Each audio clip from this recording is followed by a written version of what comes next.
अच्छा, तो चलिए इस पर बात करते हैं। कभी सोचा है कि बिटकॉइन की कीमत अचानक इतनी ऊपर क्यों चली जाती है, फिर रुक जाती है और फिर ठीक 4 साल के साइकिल में एकदम से तेजी पकड़ लेती है? देखें, इसके पीछे कोई जादू नहीं है। यह सब एक बहुत ही जबरदस्त सिस्टम की वजह से होता है, जिसे बिटकॉइन हार्विंग कहते हैं। चलिए आज इस रात से पर्दा उठाते हैं। तो सबसे अहम सवाल यही है कि आखिर बिटकॉइन की कीमत में ये जो हर 4 साल बाद तेजी आती है, ये क्यों होता है? ये कोई इत्तेफाक नहीं है, बिल्कुल नहीं।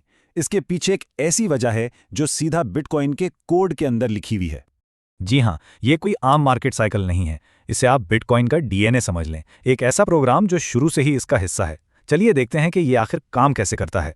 इसे कहते हैं बिटकॉइन हार्विंग।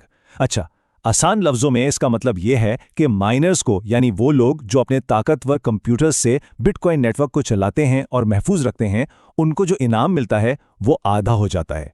और ये चीज़ शुरू से ही बिटकॉइन के सिस्टम में कोड की हुई है और ये वाकया तकरीबन हर 4 साल बाद होता है।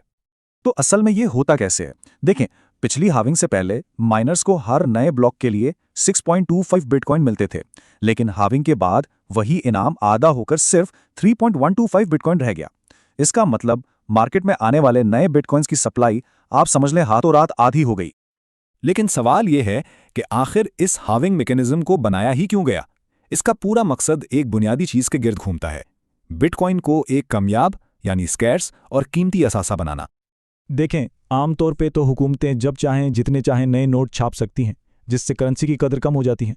मगर बिटकॉइन के साथ ऐसा बिल्कुल नहीं हो सकता, क्योंकि इसकी कुल सप्लाई हमेशा के लिए 21 मिलियन सिक्कों पर फिक्स कर दी गई है। बस, इससे एक भी सिक्का ज़्यादा कभी नहीं बनेगा, और यही चीज़ है जो इसे इतना मुनफरिद बनाती है।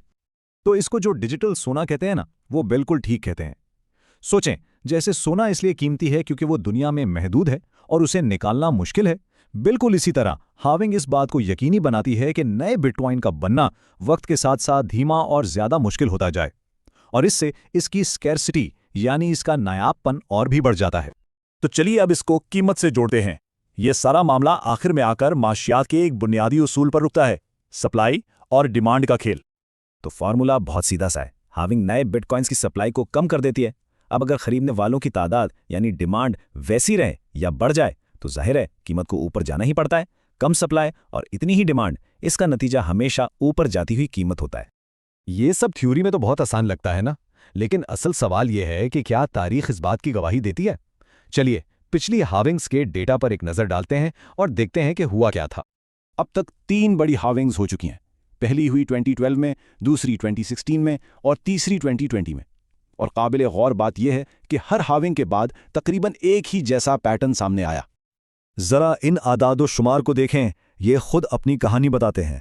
2012 में कीमत तकरीबन $12 से बढ़कर $1000 तक चली गई, यानी 100 गुना इजाफा। फिर 2016 में $650 से $20,000 तक, ये था करीबन 30 गुना इजाफा। और 2020 में $9,000 से $69,000 तक, जो कि 7 गुना इजाफा है। तो पैटर्न साफ है, हर बार हार्विंग ने एक जबरदस्त तेजी की लहर को जन्म दिया। तो इन सब बातों से हम मुस्तकबिल की तरफ आते हैं। अगली हार्विंग के साथ यही साइकिल एक बार फिर दोहराया जाएगा, जिससे नए बिटकॉइंस की सप्लाई पर दबाव और भी बढ़ जाएगा।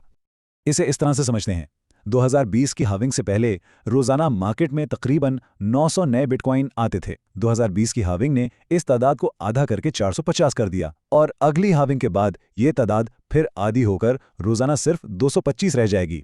तो आप देखें, हर 4 साल बाद नए बिटकॉइंस आने का जो नल है वो और ज्यादा बंद होता जा रहा है। अच्छा, यहाँ एक बहुत अहम सवाल पैदा होता है। अगर सबको पहले से ही पता है कि हार्विंग होने वाली है, तो कीमत फौरन ही क्यों नहीं बढ़ जाती? इसकी सीधी सी वजह यह है कि मार्केट को इस सप्लाई शॉक को, यानी सप्लाई में आने वाली इस कमी को जज्ब करने में वक्त लगता है। देखें, हार्विंग के बाद मार्केट आमतौर पर कुछ मराहिल से गुजरती है। सबसे पहले कुछ लोग मुनाफा लेकर बेचना शुरू करते हैं, जिससे कीमत थोड़ी गिरती है। फिर इस गिरती हुई मार्केट में जो बड़े सरमायाकार हैं, जिन्हें वेल्स भी कहा जाता है, वो आहिस्ता आहिस्ता खरीदारी शुरू कर देते हैं। ये जमा करने का मरहला कई महीनों तक जारी रह सकता है, जब तक कि आखिरकार डिमांड उस नई और कम सप्लाई से आगे निकल जाती है, और वही असल पॉइंट होता है जहां से कीमत में तेजी आनी शुरू होती है।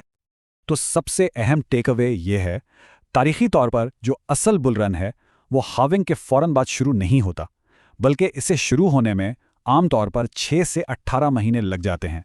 तो ये कोई फौरी वाकया नहीं, बल्कि एक लंबा वक्त लेने वाला साइकिल है। ये सारी गुफ्तगू हमें एक बहुत ही अहम सवाल पर लाकर छोड़ देती है। हर हाविंग के साथ बिटकॉइन की सप्लाई सोने की तरह और भी ज्यादा प्रेडिक्टेबल और नायाब होती जा रही है।